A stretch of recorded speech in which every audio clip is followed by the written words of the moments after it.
On October 15th, we celebrated the Teachers' Day in Brazil. In addition to health and economics, education has undoubtedly also been another sector tremendously impacted by the pandemic.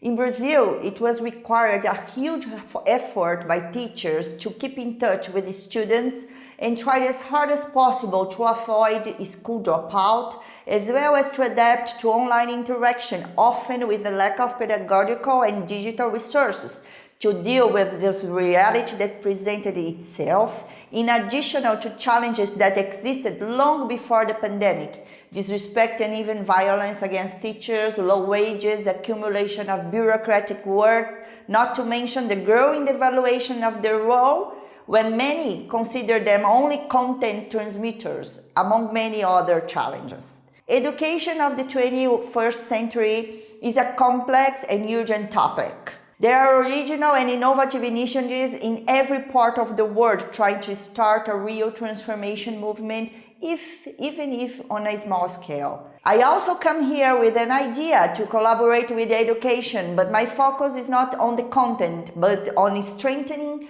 the teacher-student relationship. Why?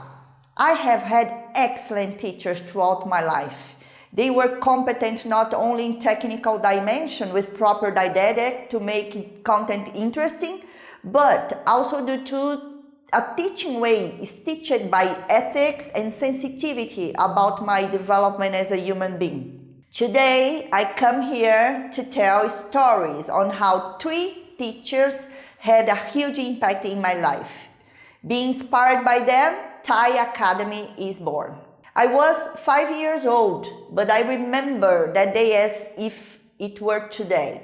These school activities for the little ones are full of meaning, so much that today at 48 I still remember that presentation. I felt so important and happy that my parents were there seeing the result of my work.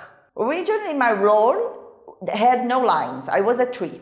Quietly during the rehearsals, I could appreciate each character, especially the star, the one who carried the good news about the birth of the baby Jesus.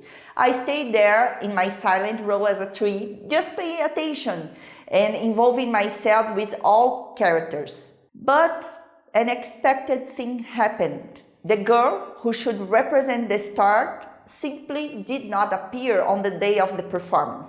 Listening and seeing Professor Flora's concern to find a way to correct the situation, I felt an impulse to try to help. I started pulling on her blouse and started speaking the lines of the star role. She looked at me startled and asked me, "Would you play the role of the star? Want to do it?" Without hesitating, I nodded. And I remember the feeling I had when she took the card that identified me as a tree and exchanged it for the star. She completely trusted in me. I was terribly afraid of failing. However, I also knew that Professor Flora would help me if I needed to.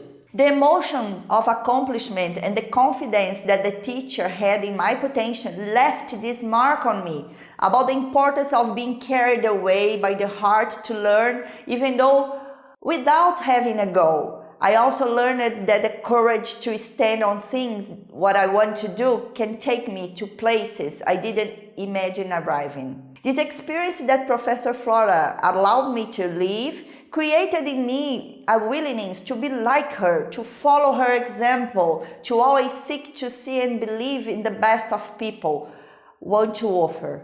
This has been remaining with me throughout my entire career, but it was even more present when I assumed team leadership roles. The question that always intrigued me as a leader was, why was I able to see a person's potential, but the person, him or herself, was unable to recognize and express that potential? I sought this answer in a coaching training, and that was a portal for me. It helped me a lot in my role as a leader, and since then I never stopped studying how to support people to express their potential through emotional intelligence, positive and learning psychology, theory of relationship consciousness, and neuroscience.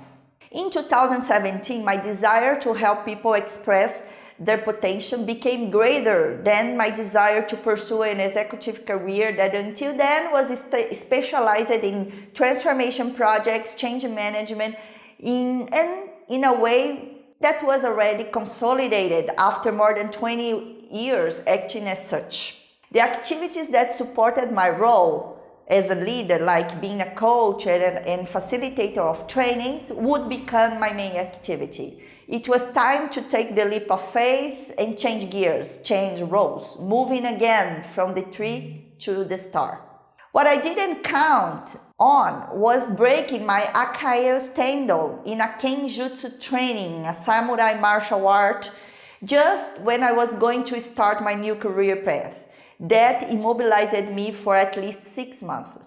Here comes the second master who decisively impacted my life, a master of Wing Chun who for more than 20 years has dedicated himself to a martial art created by a woman whose feminine energy is in its foundation and whose most exponents known in the West are Bruce Lee and his master, Ip Man.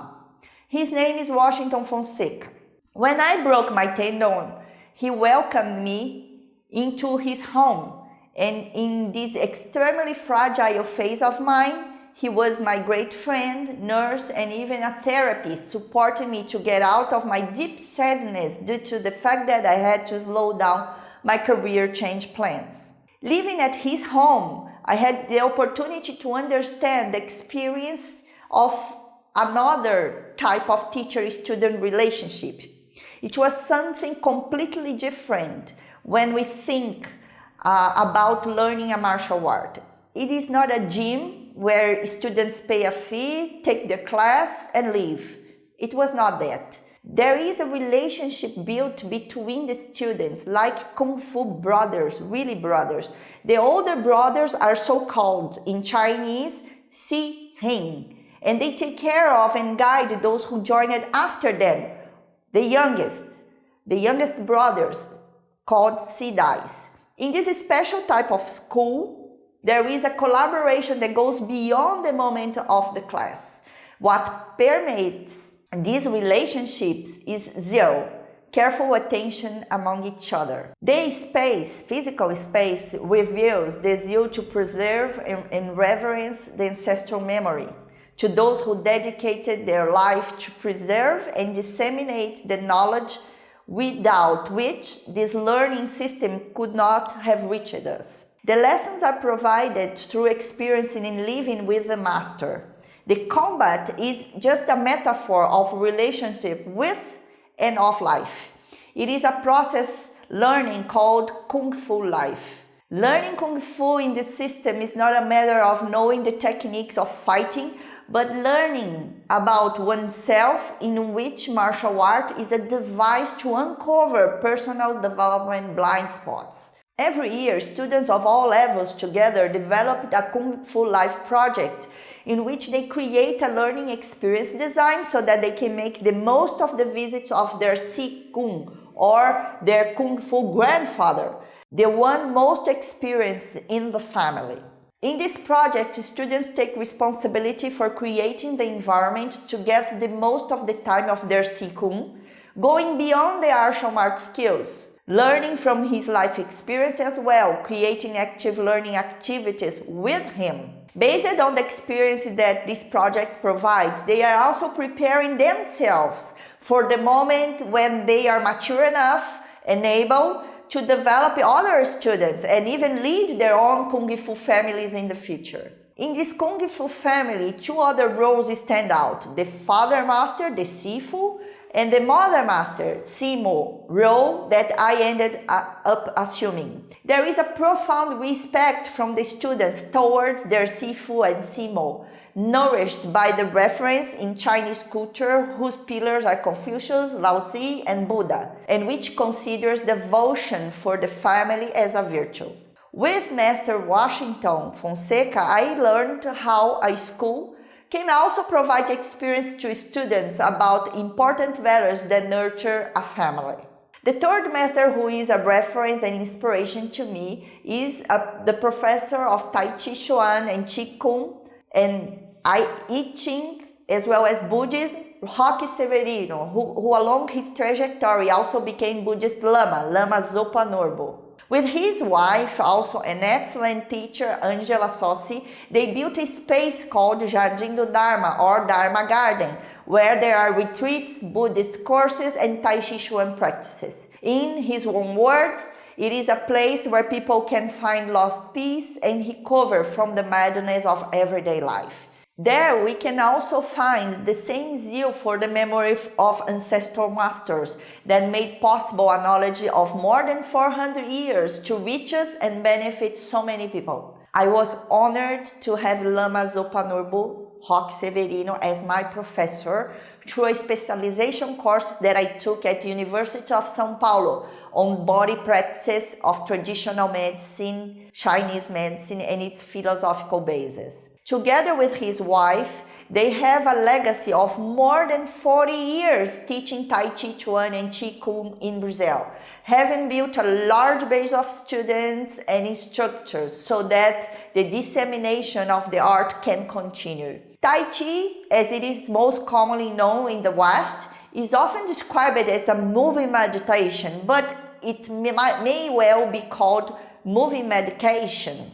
There is growing scientific evidence that this mind-body practice, which originated in China as a martial art, has value in treating or preventing many health problems.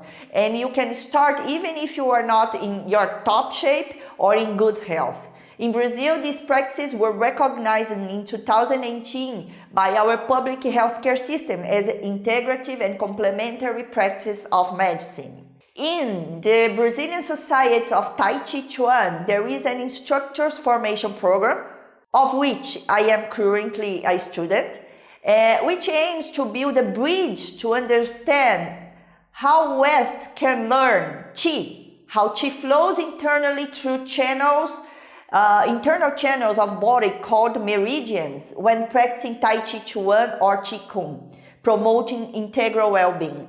Unfortunately, Professor Roque passed away due to COVID-19. It was during my meditations after Master Roque's death, from deep mourning and at the same time gratitude feelings, that emerged in me an intense compassion that made me engage for the cause of teachers and students. For those who believe that the teacher has the function of just being a content transmitter, technology will mostly likely replace the need of this type of teacher. But I hope that I made you to remember the existence of a different type of teacher with a different flame. This video, produced by Fable Vision, illustrates the flame I am referring to.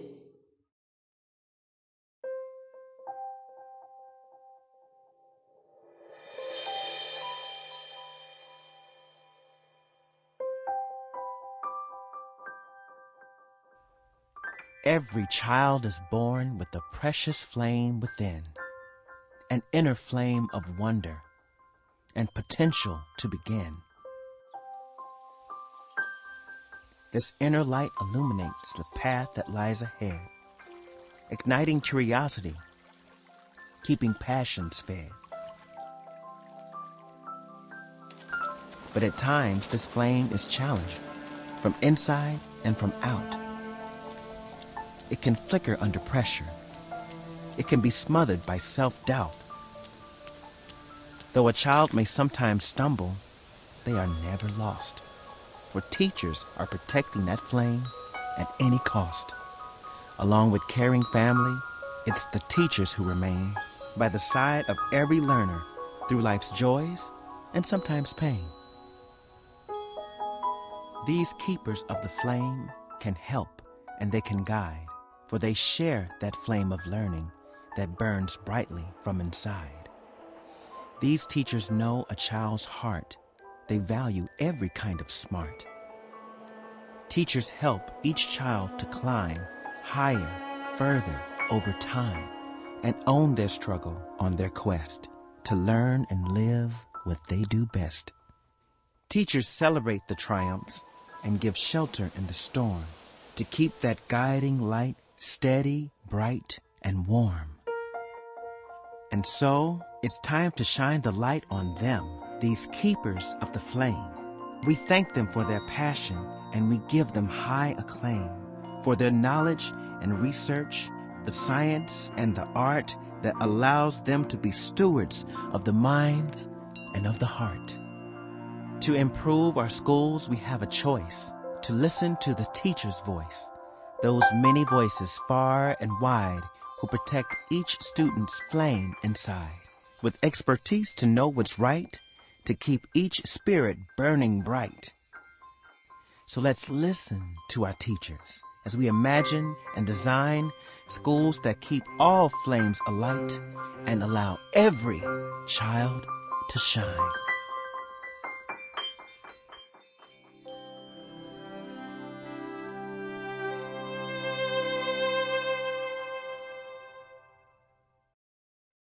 Within the same spirit of listening and supporting teachers and school leaders, an initiative in the area of contemplative sciences at Emory University, sponsored by His Holiness Dalai Lama and Daniel Goleman, was born.